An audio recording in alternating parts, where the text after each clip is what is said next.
Finals would rate higher if it was LeBron and Steph, or if big market teams are in the mix. So what? That's the headline. Oh, God. I think there is reasonable grace to be given to a player who a lot of this is moving so fast. Caitlin Clark's bringing in millions of viewers, but some say she's bad for the WNBA. Confused? So are we. Jemele Hill's breaking down why these headlines are way off base. Before we move on, I'd like to ask you a small favor. If you appreciate this content, please take a second to like this video and subscribe to the channel. Over 98% of you watch the videos without subscribing. It costs you nothing, but it makes a huge difference to us. So, did you click the subscribe button?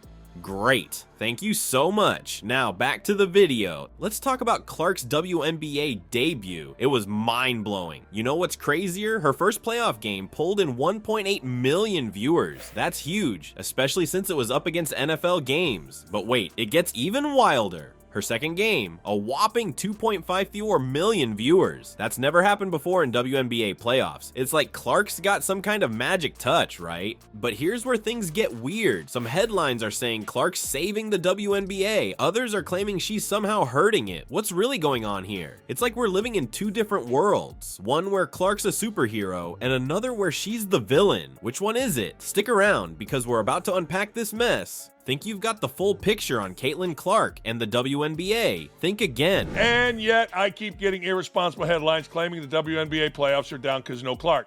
Right into the WNBA season, that's been electric, and in a level of attention that has really never been seen before. Jemele Hill's stepping in, and she's not pulling any punches. She's got a perspective that's gonna make you rethink everything you thought you knew about WNBA ratings. What if it's not just about Clark at all? Enter Jemele Hill, dropping truth bombs left and right. She's calling these headlines irresponsible, and she's got some serious reasons why. Hill's not just talking about basketball, she's exposing a whole web of misconceptions about the WNBA. So what's Hill's beef with these headlines? It's simple. They're oversimplifying a complex situation. You've got some people saying Clark's saving the WNBA, others claiming she's hurting it, but Hill's here to tell us it's not that black and white. Here's the deal. Hill's saying it's not just about Caitlin Clark. There's way more to WNBA ratings than one player, no matter how amazing she is. It's like trying to bake a cake with just flour. Sure, it's important, but you need other ingredients to make it work.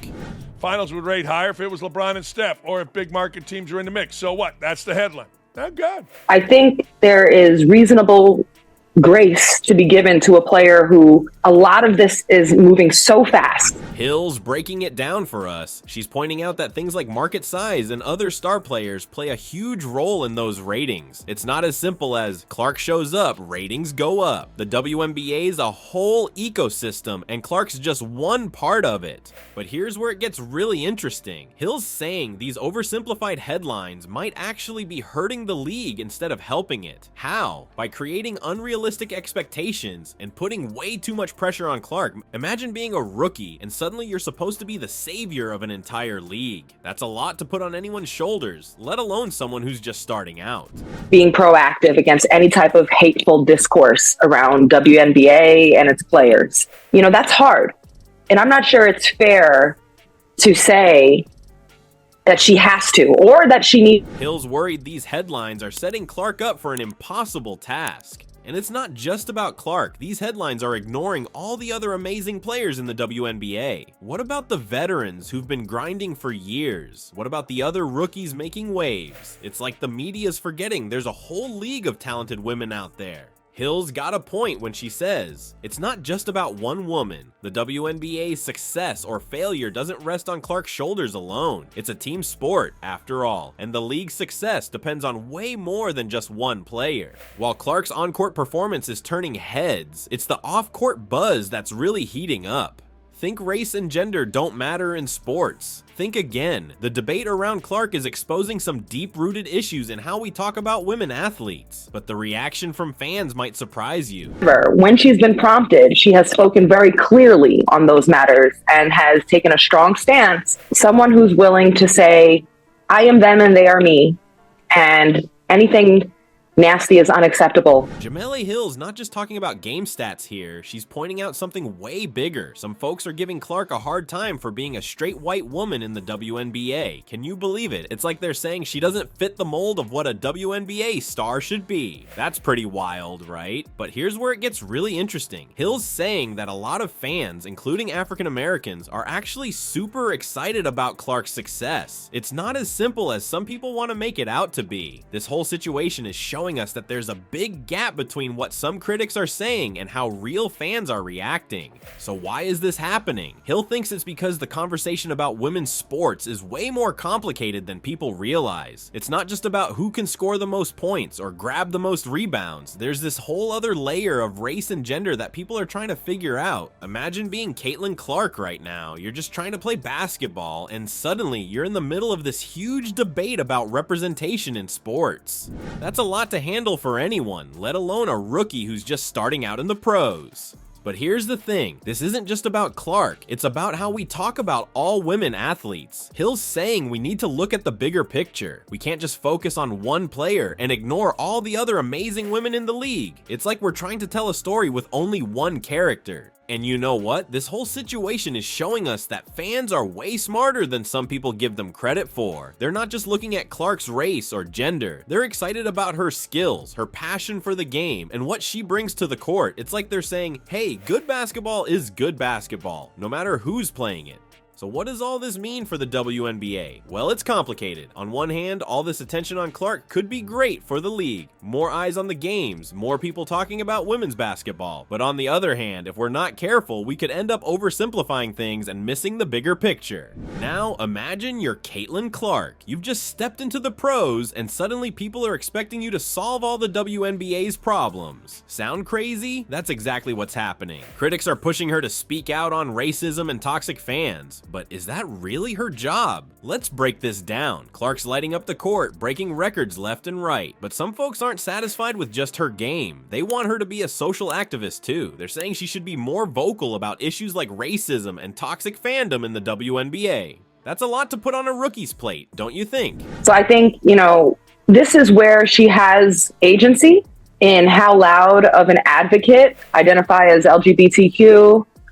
It's her choice, how she wants to participate. But here's where Jemele Hill steps in with a different take. She's saying, hold up, let's think about this for a second. Hill's pointing out that Clark's only 22, fresh out of college, and still figuring out how to play in the big leagues. Is it fair to expect her to be leading social movements too? Hill's got a point when she says, she has the agency to choose to participate in that way. It's like saying, hey, let the girl breathe. For us to expect a 22-year-old to have the right words to address racial tensions in America, or how her lack of participation could be viewed, that takes a level of education. Clark's gone from college basketball to the WNBA faster than you can say three-pointer. She's probably still trying to find her locker, let alone her voice on complex social issues. This whole situation is bringing up some big questions. What do we expect from our athletes, especially young ones? Are we putting too much pressure on them to be more than just players? It's not just about Clark. This is a bigger conversation about athletes in general. Think about it. We're asking these young women to be superstars on the court, role models off it, and now social activists too. That's a lot of hats to wear, especially when you're just starting out in your career. Is it fair to expect a 22-year-old to have all the answers? Hill's raising an important point here. She's saying we need to be realistic about what we're asking from these young athletes. It's one thing to hope they'll use their platform for good, but it's another to demand it from day one.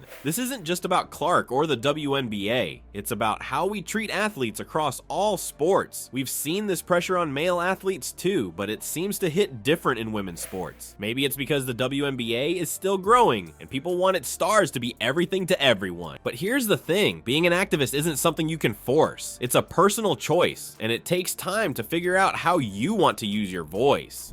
Clark's still learning the ropes of professional basketball. Shouldn't we let her focus on that for now? So what's the real story here? Jemele Hill's saying we need to look at the big picture. The WNBA's been dealing with viewership issues for years. It's not fair to put all that on Clark's shoulders. That's like blaming the new kid for problems that existed long before she showed up. Here's the thing, we need to be smarter about how we read sports news, especially when it comes to women's league use. Don't just swallow those flashy headlines. Think about what's really going on. Hill's basically telling us to chill out and focus on what matters. Let's celebrate these athletes for what they do on the court, not the drama off it. It's time to stop looking for saviors or scapegoats and start appreciating the game for what it is.